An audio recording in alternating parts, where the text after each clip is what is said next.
Welcome guys to another video of EduMate e-learning by Mrityunjay Khare.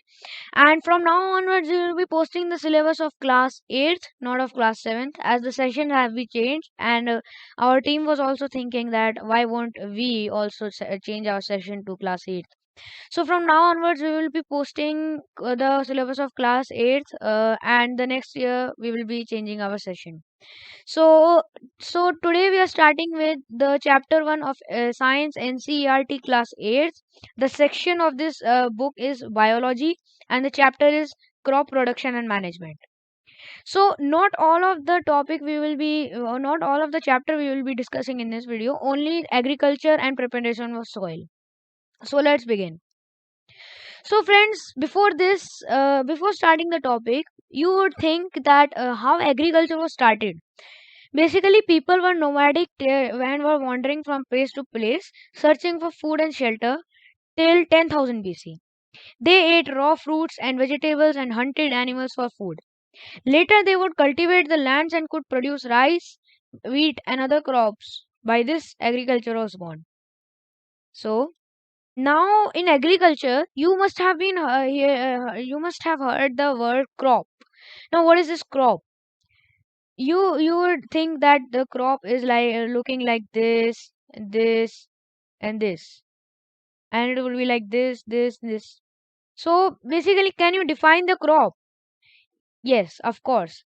So you can understand by this diagram also. As you can see, this is a crop which I am making. It's not that beautiful, but you can just understand it. So I am making this crop. So you can see that I am making a crop in a particular one place, and the other side I am growing another crop of other food. So when I am doing this, the definition would be when plants of the same kind are grown from at one place on a large scale, it is called a crop. And crops can be of fruits, vegetables, cereals, etc. So this is the definition of the crop. Now let's go ahead. Now there are two kinds of crops, friends. The kharif crop and the rabi crop. So first we will understand kharif crop. What is kharif crop? So the crop grown in the rainy season are called kharif crop. They are grown from June to September. Remember this. Some of examples of kharif crops are paddy, maize, soya bean, groundnut and cotton. These are the examples of kharif crop. And the examples of rabi crop are like crops. The definition of rabi crop is crops grown in the winter season, generally from October to March, are called rabi crops. Wheat, gram, pea, mustard, and linseed are its example.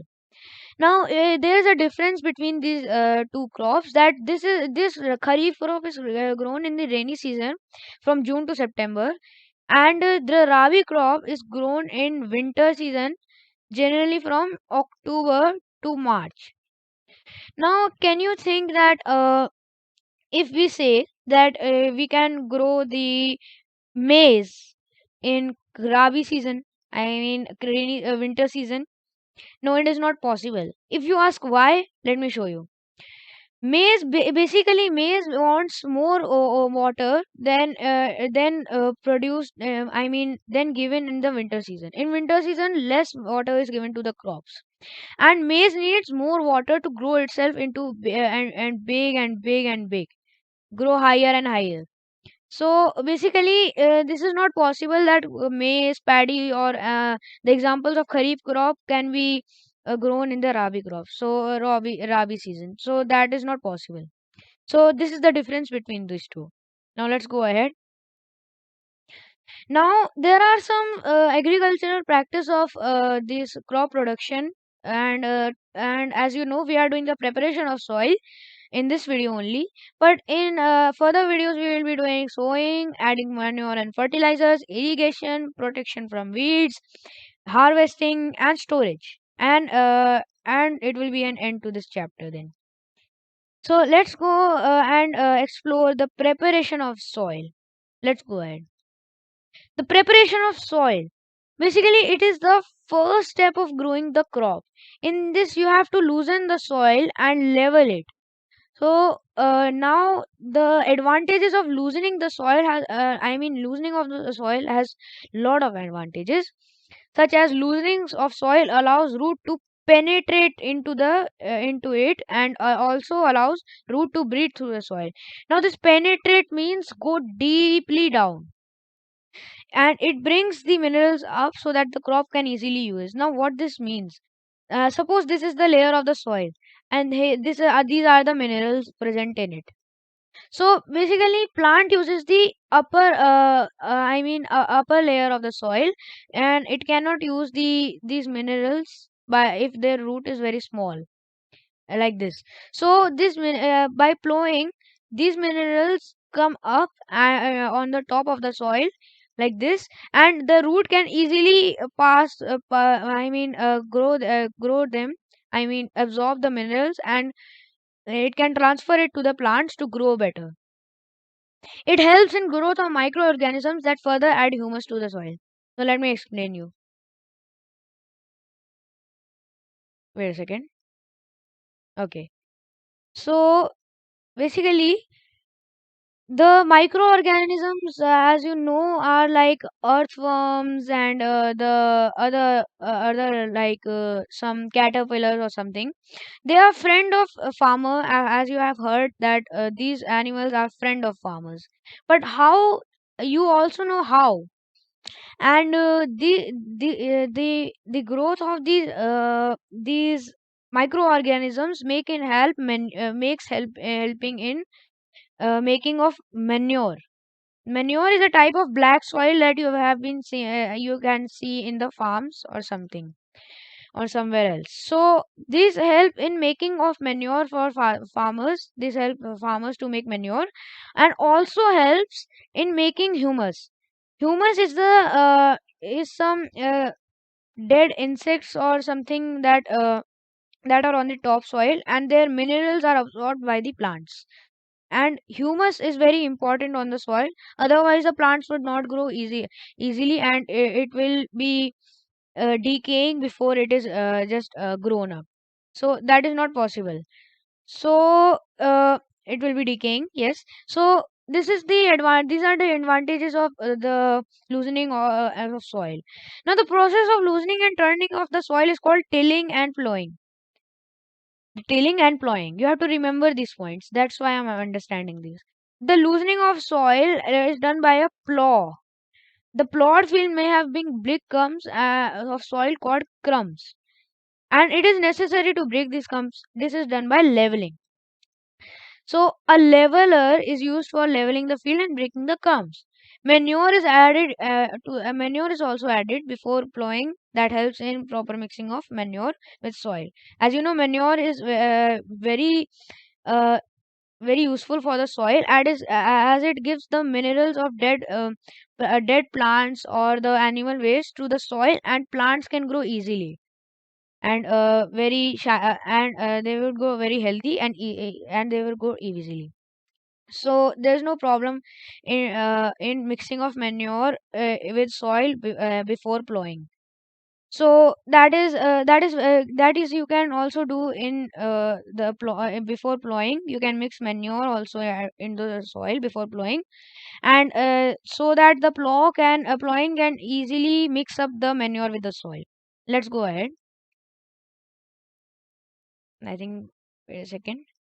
Hmm. Now, the for agriculture, as you know, we use the agricultural implements, and these implements are used for loosening the soil, placing the seeds in the soil, and etc and etc. That we will be talking about in the next video. But in this, we will be talking about the tools which are used in loosening of the soil. So first tool is plow. So as you know, the main loosening of the soil is done by plow. Today also it is done, but there are more tools to do this activity. So a plow is made up of wood and iron. Today it is made up of iron, and in the ancient times it was made of wood. And it is being used since the ancient times. I'm sorry. Yeah.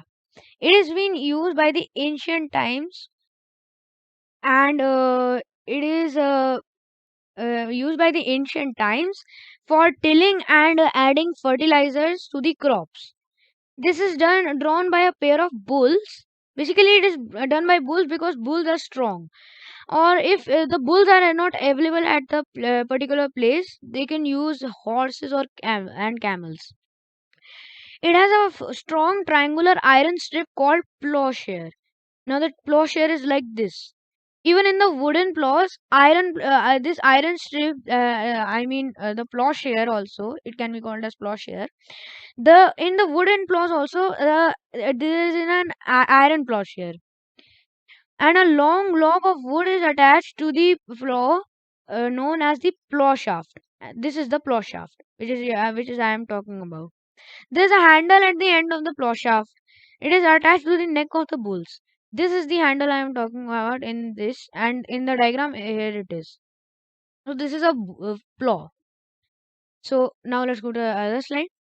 So the second tool of loosening the soil is a hoe.